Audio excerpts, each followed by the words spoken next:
Praise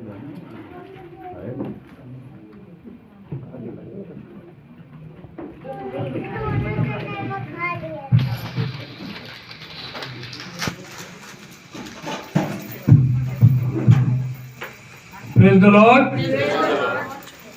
परमेश्वर का धन्यवाद हो। तो हम सबके साथ है और हमें मौके देता है कि हम हर समय परमेश्वर को ध्यान कर सकें, उसको जान सकें, उसको पहचान सकें कि वो अद्भुत युक्ति वाला परमेश्वर है। उसकी युक्ति अद्भुत है। तो हमें इस बात पर गौर करने की जरूरत है कि हमारा प्रभु यीशु मसीह इस जहान में कैसे आया है, ये जानना चाहिए। क्यों आया? अभी गाना गाया जा रहा था, यीशु आ तू आ जा रहे हैं। तो हम क्या उसको अपने जीवन में बुला रहे हैं या सिर्फ गाना सुन करके चले जा रहे हैं या थोड़ी देर गा करके चले जा रहे हैं? क्या हम उसको अपने जीवन में बुला रहे हैं? क्या अंदर बुला रहे हैं? क्या अपने घर में बुला रहे हैं? अपने लोगों में बुला रहे हैं? आज हमें यीशु को बुलाना है कि वो हमारे जीवन में आ जाए और अपने चमत्कार दिखाए। वो चमत्कारी परमेश्वर है, अद्भुत परमेश्वर है। और आज का दिन हम जो मनाते हैं 25 दिसंबर, हर साल क्या कहकर मनाते हैं? प्रभु यीशु मसीह का जन्मदिन हम मना रहे हैं। बड़ा दिन, देखिए तो कैसा नाम दिया गया है, बड़ा दिन। किसी दिन को जाने कितने लोग पैदा हुए होंगे हैं, उनके किसी दिन को ये नहीं कहा गया कि बड़ा दिन, कोई नहीं कहा। ये अद्भुत युक्ति परमेश्वर की। प्रभु यीशु मसीह अद्भुत युक्ति वाला है और वो अपनी अद्भुत युक्ति दर्शाता है, बताता है। तो आज हमें इस जन्म के विषय में जानना है कि यीशु मसीह का जन्म किस तरह से हुआ है। हम देखेंगे मत्ती रचित सुसमाचार उसका पहला अध्याय और 18वें पद से पढ़िए।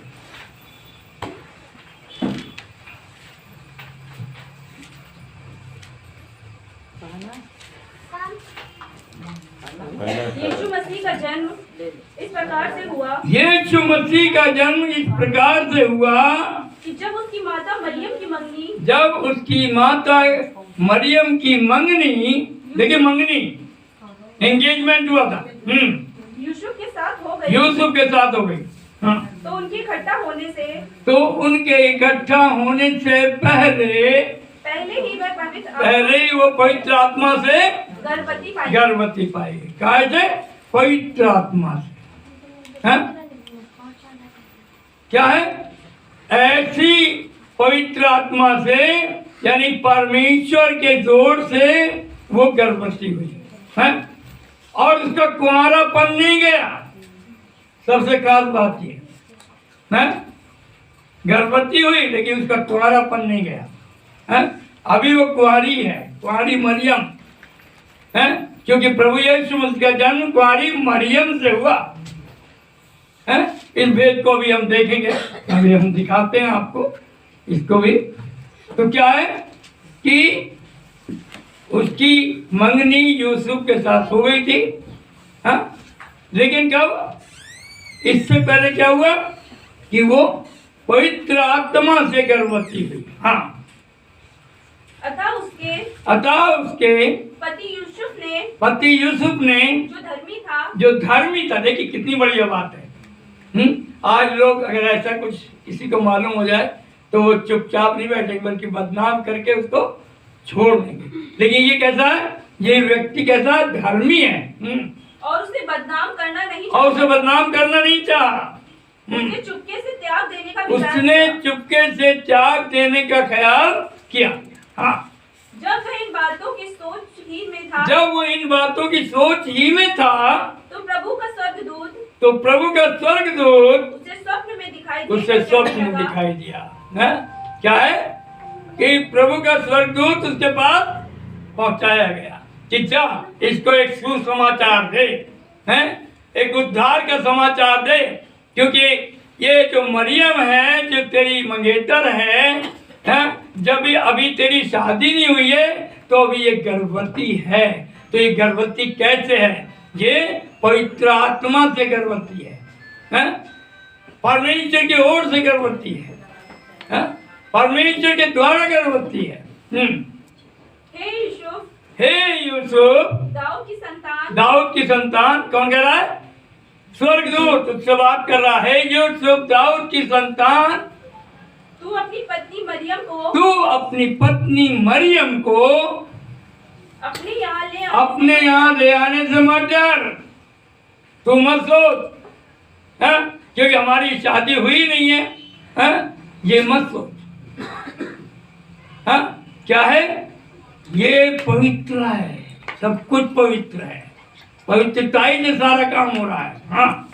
क्योंकि जो उसके गर्भ में है, वह पवित्र आत्मा की ओर वो पवित्र आत्मा की ओर से है। वह पुत्र जनेगी, और तू उसका नाम यीशु रखना। हाँ, और आगे? क्योंकि वह अपने लोगों का, उनके पापों से उद्धार करेगा। इसलिए उसका नाम यीशु रखना, उद्धार करता रखना। आगे? यह सब इसलिए हुआ कि जो वचन प्रभु ने भविष्यद्वक्ता के द्वारा कहा था वह पूरा हो। वो पूरा हो। क्या कहा था? भविष्यद्वक्ता ने क्या कहा? पढ़िए। देखो एक कुंवारी गर्भवती होगी। देखो एक कुंवारी गर्भवती होगी। ये कब? प्रभु यीशु मसीह के जन्म से 750 साल पहले ये भविष्यद्वक्ता देख रहा दर्शन में। परमेश्वर को दिखा रहा, एक कुंवारी गर्भवती होगी और उसका नाम इमैनुअल, और वो एक पुत्र जनेगी और उसका नाम इमैनुअल रखा जाएगा, यानी परमेश्वर हमारे साथ है। ये परमेश्वर है, इसका नाम परमेश्वर है। और इसका नाम एक और है, इसका नाम वचन है। वचन देहधारी हुआ है। कौन है? क्या है? वचन देहधारी हुआ है। इसका नाम वचन है। परमेश्वर हमारे साथ है। तो अब हम आपको बताते हैं कि ये कुंवारी मरियम पुत्र जनेगी, ये भविष्यवाणी हुई और इसने पुत्र जना, लेकिन तब भी इसका कुंवारापन नहीं गया। ये वर्जिन है तब तक, जब तक यीशु मसीह पैदा नहीं हुआ, तब तक वो कुंवारी है। और उसके बाद में तब तक क्या है? आगे देखिए क्या लिखा। तब यूसुफ नींद से जाग कर प्रभु के दूत की आज्ञा के अनुसार अपनी पत्नी को अपने यहाँ ले आया। और देखिए क्या है? अपने यहाँ ले आया। और जब तक वो पुत्र नहीं जनी, तब तक वह उसके पास नहीं गया। यानी पति पत्नी का संबंध उससे नहीं रखा गया है। ये योजना है परमेश्वर, ये योजना है, क्योंकि परमेश्वर को एक ऐसा बलिदान चाहिए था जो बेदाग हो, बेझुर्री हो, बेऐब हो, जिसमें कोई पाप न पाया हो, निष्कलंक हो। एक ऐसे निर्णय की आवश्यकता थी, एक मनुष्य की आवश्यकता थी, क्योंकि मनुष्य ने पाप किया था। पहले मनुष्य ने उसने आज्ञा को तोड़ा था और तभी उससे कहा गया जिस दिन तू ये फल खाएगा उसी दिन मर जाएगा। उसने ये काम किया था, उसने गुनाह कर दिया था, वो मृत्यु में दाखिल हो गया था। तो उस मृत्यु से निकालने के लिए परमेश्वर को एक ऐसे बलिदान की आवश्यकता थी जो बेदाग हो, बेझुर्री हो, निष्पाप हो, निष्कलंक हो।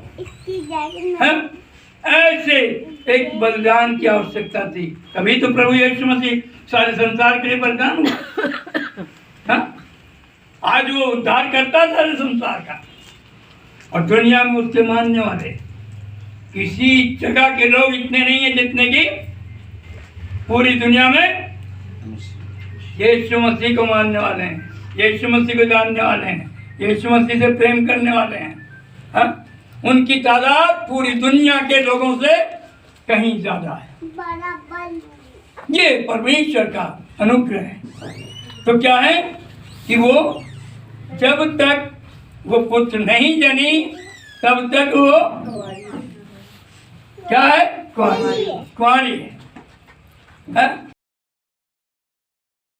उसने वो अपने घर ले गया यूसुफ उसको, लेकिन उसको पत्नी के रूप में नहीं देखा, उससे अलग रहा। तो हम देखते हैं प्रभु यीशु मसीह ने ये अद्भुत काम किया, और ये वचन जो अभी हमने पढ़ा कि एक कुंवारी पुत्र जनेगी, है, और उसका नाम इम्मानुएल रखेगी, यानी परमेश्वर हमारे साथ है? लेकिन क्या है, ये भविष्यवक्ता जो है वो दर्शन पा रहा है। उसके दर्शन को देखेंगे हम। यशायाह भविष्यवक्ता की पुस्तक उसका 7 अध्याय और 14 पद से देखिए। यहाँ पर पूरा प्रूफ है कि मरियम जो है वो कुंवारी है, वो कुंवारी है, पुत्र जन्मने के बाद ही कुंवारी। इस कारण प्रभु आप ही तुमको एक चिन्ह देगा।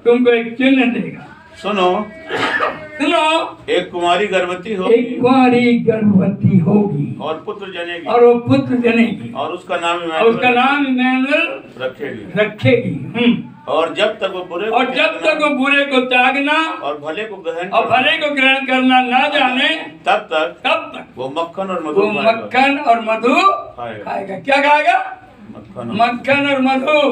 उसने दूध नहीं पिया, क्योंकि कुंवारी के दूध पिलाने की सामर्थ्य नहीं हो सकती। तो तब तक वो कुंवारी है जब तक प्रभु यीशु मसीह का जन्म हुआ। उसके बाद में, यानी जब तक यीशु मसीह का जन्म हो गया और उसका पालन पोषण हो रहा, किस तरह से? मक्खन और मधु से, शहद और मक्खन से उसको पाला जा रहा है, वही खाया, उसने दूध नहीं पिया। तो ये एक प्रूफ है, पक्का सबूत है। लेकिन क्या है कि ये वचन है। वचन क्या हुआ है? देहधारी हुआ है। हाँ? देहधारी हुआ है। हम देखेंगे यूहन्ना रचित सुसमाचार उसका पहला अध्याय पहले पद से पढ़िए।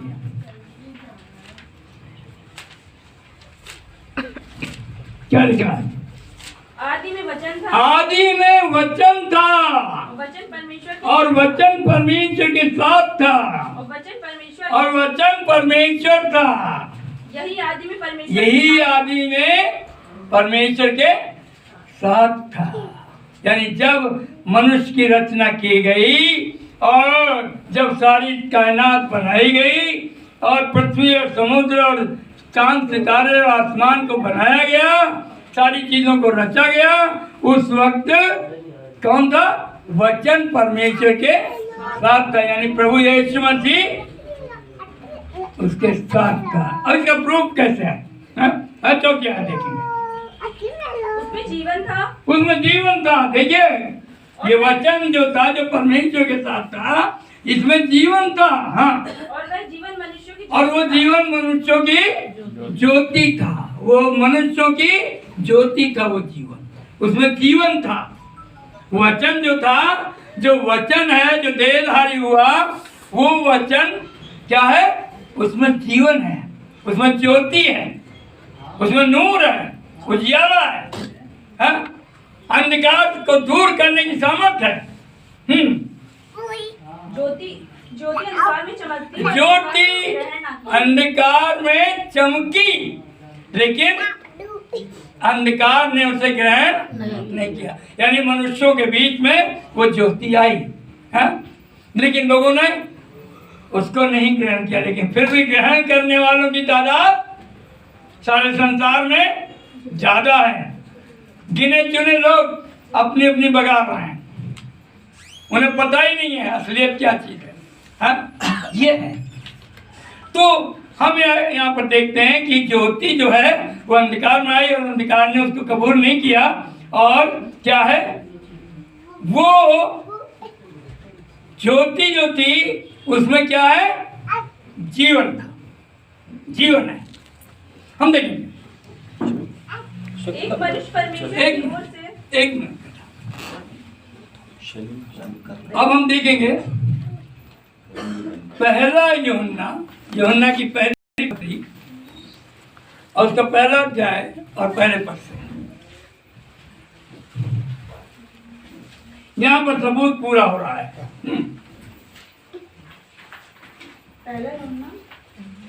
यूहन्ना की पहली पत्री पहला अध्याय पहला भाव और उसके पहले उस जीवन के वचन के विषय में, उस जीवन के वचन के विषय में ये यूहन्ना बता रहा है। ये यूहन्ना जो है ये परमेश्वर का प्रभु यीशु मसीह का शिष्य है, ये बता रहा है उस जीवन के विषय में जो आदि से था। जो आदि से था। देखिए फिर बात आ गई ना, आदि में वचन था, वचन परमेश्वर था और वचन परमेश्वर के साथ था। क्या था, फिर से पढ़िए। उस जीवन के वचन के विषय में, उस जीवन के वचन के विषय में जो आदि से था, जो आदि में था, जिसे हमने सुना और जिसे अपनी आंखों से देखा, और जिसे अपनी आंखों से देखा, वरन जिसे हमने ध्यान से देखा। वरन जिसे हमने ध्यान से देखा। देखिए ये गवाही दी जा रही है, वो वचन जो देहधारी हुआ था उसको हमने ध्यान से देखा है? और उसको हमने देखा। देखिए क्या क्या लिखा, और हाथों से छुआ, और हाथों में छुआ। यह जीवन प्रकट हुआ, ये जीवन प्रकट हुआ और हमने उसे देखा, और हमने उसे देखा और उसकी गवाही देते और हैं, उसकी गवाही देते हैं। और तुम्हें उस अनंत जीवन का और समाचार देते तुम्हें उस जीवन के अनंत जीवन का सुसमाचार देते हैं। हाँ, जो पिता के साथ था, जो पिता के साथ था और हम पर प्रकट हुआ। और हम पर प्रकट हुआ। जो पिता के साथ था वो जीवन हम पर प्रकट हुआ है। हाँ, ये हम गवाही देते हैं। जो हमने देखा, जो हमने देखा और सुना है, उसका उसका समाचार तुम्हें भी देते उसका हैं। समाचार सुसमाचार तुम्हें भी सुना रहे हैं, तुम्हें भी देते हैं। क्यों? हाँ बढ़िया। इसलिए कि तुम भी हमारे साथ, इसलिए कि तुम भी हमारे साथ सहभागी हो, हैं? तुम भी हमारे साथ इस जीवन में शामिल हो जाओ। आज हम यही वचन सुना रहे हैं दुनिया को। हाँ, और हमारी ये सहभागिता, पिता के साथ और उसके पुत्र यीशु के साथ, यीशु मसीह के साथ है। हाँ यीशु मसीह के साथ है। और ये बातें हम इसलिए लिखते हैं, इसलिए सुनाते हैं, इसलिए बताते हैं कि हमारा आनंद पूरा हो जाए। ये हमारा आनंद है कि अगर हम उसके सुसमाचार को सुनाते हैं तो हमारा आनंद पूरा हो रहा है।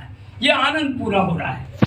इस तरह से हम देखते हैं कि प्रभु यीशु मसीह का जन्म हुआ और प्रभु यीशु मसीह अद्भुत युक्ति वाला, पराक्रमी प्रभु, सच्चाई का परमेश्वर, अनंत काल का राजा, अनंत काल का पिता और क्या शांति का राजकुमार है। ये सारी दुनिया को हम प्रचार करने की आवश्यकता है, लोगों को बताने की जरूरत है और यही हमारा प्रचार है। आज हम इस बात को जान गए हैं कि यीशु मसीह का जन्म कैसे हुआ और क्यों हुआ और किस लिए हुआ, ताकि हम उसको जान जाएं, पहचान जाएं कि यीशु मसीह हमारा उद्धार करता है और वही हमारा अनंत काल का शिव। Praise the Lord. परमेश्वर आप सबको आशीष दे, आप सबको बढ़ा दे।